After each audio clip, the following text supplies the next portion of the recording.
झुना मोरा गलिया के काटे लगो, मोरा गलिया के काटे लगो।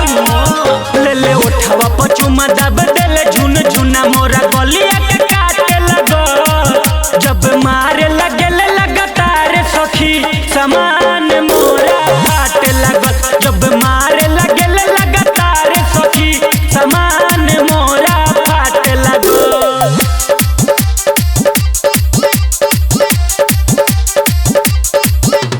मारे लगेले लगातार सखी समान मोरा फाटे लगल। जानी जब सुते उठे लली लगा के मारे लगेला सखी घोड़ी बना के, लगेला सखी घोड़ी बना।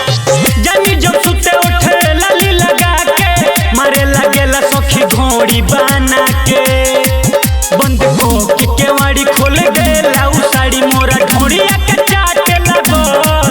जब मारे लगेले लगातार सखी समान मोरा फाटे लगल। जब मारे लगेले लगातार सखी समान मोरा फाटे लगल।